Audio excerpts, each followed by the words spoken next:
علی امین گنڈاپور صاحب نے ایک بیان دے دیا ہے جس کو مودی نے اٹھا کے FATF میں بیان کر دی ہے کہ جو دہشت گرد ہم لوگ پکڑتے ہیں ان کو یہ ایجنسیوں کے لوگ آ کے چھڑوا لیتے ہیں. کیا یہ PTI کو اس سے نقصان پہنچے گا یا اس سے فائدہ پہنچے گا؟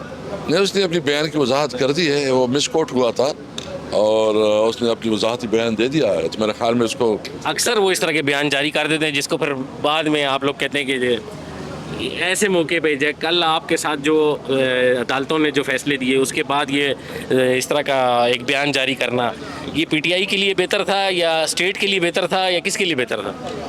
یہ آپ اس سے پوچھیں. اچھا، اور یہ جو آپ لوگ ایک آل پارٹیز کانفرنس کر رہے ہیں یہ اس میں وہی پیکا ایکٹ وہی قانون جو آپ لوگوں کے دور میں پاس ہوئے تھے آپ مخالفت کرنے کے لیے بیٹھے ہوئے ہیں؟ ایک تو یہ کہ آپ کی شاید انفارمیشن میں کمی ہے. ہماری پیکا ایکٹ نہیں کوئی دیکھے پیکا ایکٹ جب بھی تھا اس وقت بھی ہم نے مخالفت کی تھی. اسمبلی سے پاس نہیں ہوا تھا. آپ اپنا ریکارڈ درست کر لیں پلیز. ٹھیک ہے، میں اس کی بات کروں. دوسری یہ ہے کہ اب بھی ہم سمجھتے ہیں کہ اظہار رائے کے اوپر آزادی جو ہے نا یہ آئینی اور قانونی حق ہے.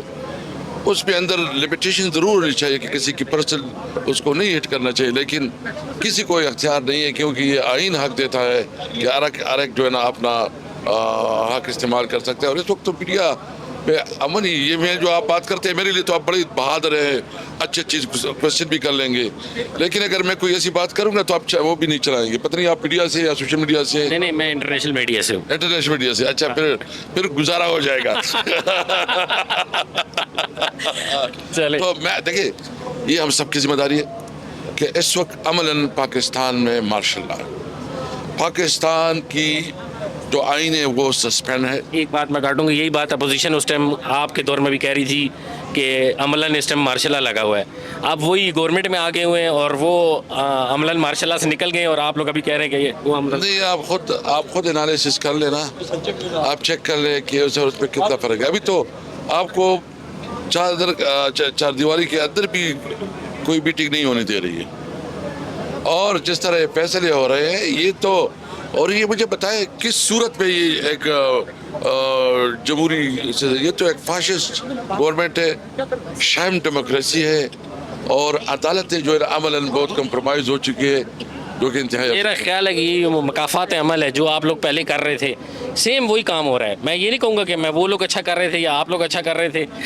کیا یہی گرفتاریاں اس طرح پہلے سیاسی گرفتاریاں نہیں ہو رہی تھی؟ خاقان عباسی ہو گئے، خواجہ سعد رفیق ہو گئے، اپنے وزیر دفاع صاحب جو ابھی ہیں آصف صاحب ان کا ہوگی، یہ سب گرفتاریاں اسی طرح ہوتی تھی. دیکھیں میں اس کا ڈیفینس نہیں کروں گا، لیکن وہ بھی ایک لیگل پروسیس سے ہوتے تھے. ابھی تو کوئی پروسیس ہی نہیں ہے. ابھی تو ساری ڈیسیجن، یعنی مجھے ایک بات بتائے، عمر ایوب جو ہے نا اس کو سزا ہوئی کل. بالکل بتائے نا عمر ایوب اس وقت کدھر تھے؟ کوئی ایک بھی ثابت کرے کہ عمر ایوب کا، شیو پراز کو کل سزا ہوئی ہے. اور ہمارے ایک MNA کو سرگودا میں بھی سزا ہوئی ہے اور فیصل آباد میں بھی، کیونکہ ایک ٹائم وہ سرگودا بھی تھا اور فیصل آباد بھی تھا. یعنی انہوں نے عدالتوں کا مذاق بنا دیا ہے اور اس طرح جو کچھ کر رہے ہیں. ہم نے اپنے ملک میں آئین اور قانون کی حکمرانی کے لیے جدوجہد کرنی ہے، اور اس کے لیے جتنے بھی مشکل ہو، قربانی دینی پڑے ہم کریں گے. لیکن یہ ملک اس طرح نہیں سروائیو کر سکتا. یہ ملک جو ہے نا ڈوب رہا ہے. Thank you.